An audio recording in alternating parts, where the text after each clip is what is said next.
Ireland as a country, if you want it free, participate, to have your own freedom for your people to live as individuals and as on an equal status, well then you're going to have to be prepared to fight to get that and to remove the oppressor. We've got a foreign body here which we want rid of, and that's the way I would portray it.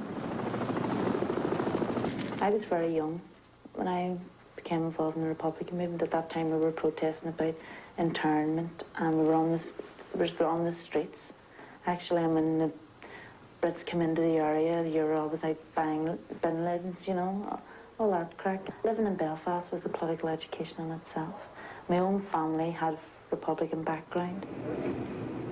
Living in Belfast, living on the streets, seeing the British Army on the streets.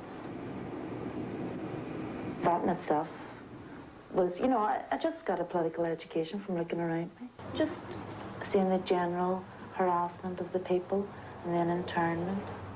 You know, you became aware, right, you know, I have to do something here, you know, this just isn't right, and you find yourself, you want to become more and more involved. There was a military campaign, women were involved in that, and I became involved then.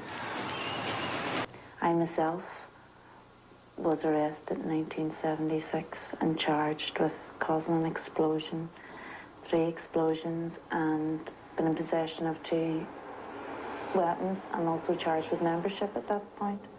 I was sentenced to 14 years imprisonment, but I served 10.5 years of that in prison. Political status had just been withdrew, so I was the only one at that stage without political status.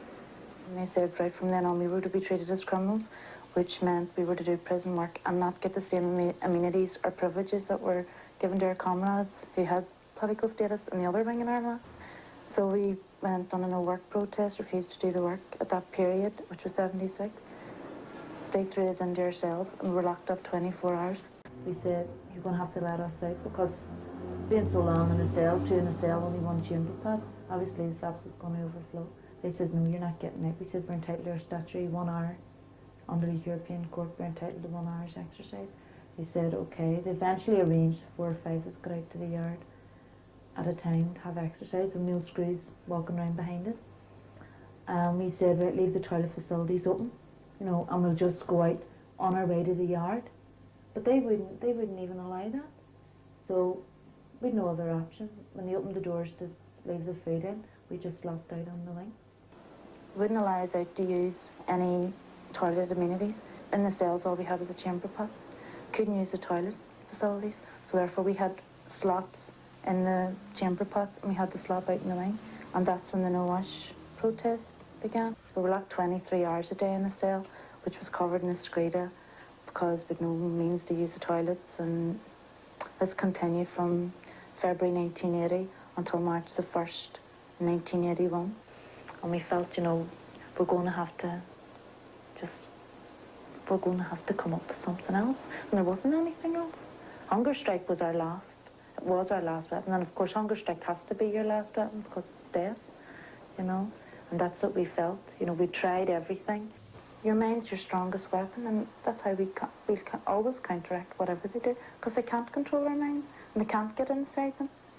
And that's their failure.